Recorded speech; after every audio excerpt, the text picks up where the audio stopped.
There is a man in the last town, on the last road, whose whole job is a book. And this is the story of the page he will not close. The town survives behind sound.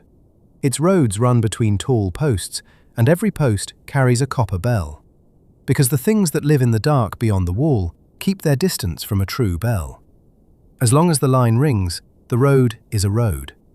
Where the ringing stops, the dark moves in, quietly, the way damp moves into a house. So, the bells are rung every hour, all night, every night, and the town listens in its sleep, the way sailors sleep inside the sound of the sea. And at the gate sits the book. Every crew that walks out signs it. Every crew that walks back in signs it again. When someone goes out and does not come back, the gate captain waits the customary 3 days, and then he rules a single line through their names, and the town mourns. The gate captain is Ferenc Vosk, 20 years at the book. He has ruled more lines than he will count for you. He will tell you the book is always right.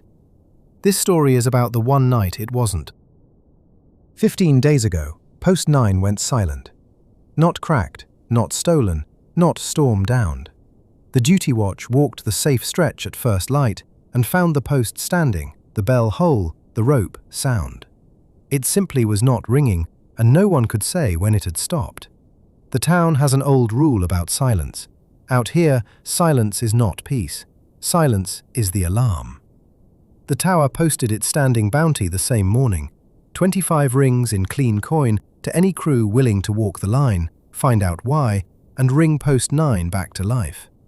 Good money for a day's walk. The kind of money that tells you what the tower thinks a silent post is worth. No crew took it the first day. No crew took it the second. Crews that will wade into drowned streets for salvage looked at an easy bounty on a walkable road and found other work. And nobody said why out loud because everybody knew why. Salvage is a known danger. A bell that stops by itself is a question, and out here, questions are the most expensive thing there is. The Rushgale crew took it on the third morning. 5 names in the book, Pibsy Rushgale's first, a steady crew, 20 years of coming home on time. Here is the part the town does not know, and the reason Ferenc Vosk has not slept properly in 12 days. The book says the Rushgale crew signed out at dawn. They did not.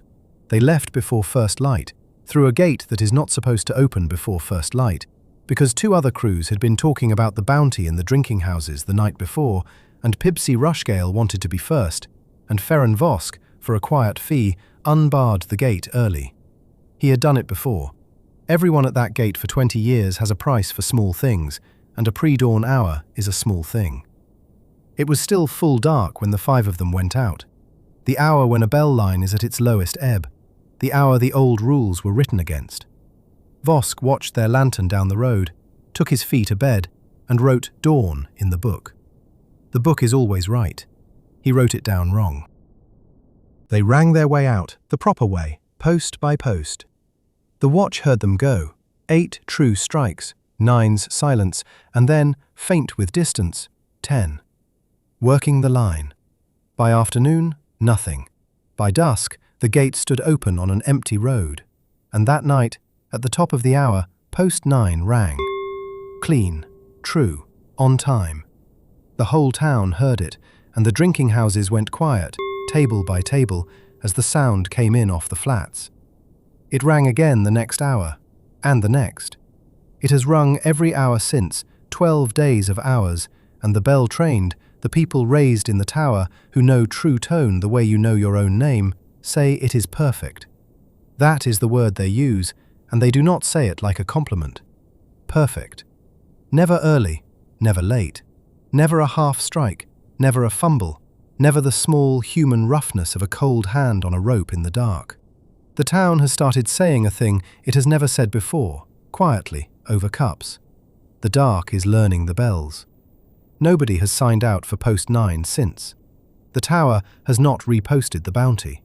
The road east past Post 8 is simply not walked now, and no order was ever given, and none was needed. Which leaves the book. The custom is 3 days. On the 4th morning, the town waited for the bell at the gatehouse to ring the morning tone. and it did not. On the 5th, the Rushgale-kin came to the gate and stood there, and Vosk met them, and nobody asked him for anything, and they went home. It has been 12 days now. The page is still open. 5 names, and the empty space under them, and a pen he has picked up more times than he will admit and put back down. Ask him why, and he gives you the official answer. No proof. Crews have come home late before. 12 days is not forever. But at night, he stands on the wall walk, off shift, alone, and he listens to that perfect bell ring the hour, and the truth is simpler and worse. The book is the town's memory, and the book says 5 people left at dawn. Only Ferenc Vosk knows they left in the dark, at the bottom of the night, hours before the book says, because he sold them the head start that put them at post 9, while the line was at its weakest. Rule the line, and their story is over, and it ends the way he wrote it. Leave the page open, and it is not a lie yet. It is only late. So the page stays open, and the gate stays watched, and every hour, out on the flats, something rings a perfect bell on a road nobody walks anymore. The town listens in its sleep. Vosk does not sleep. And in the gate book of the last town on the last road, under 5 names, there is an empty space exactly the size of the truth.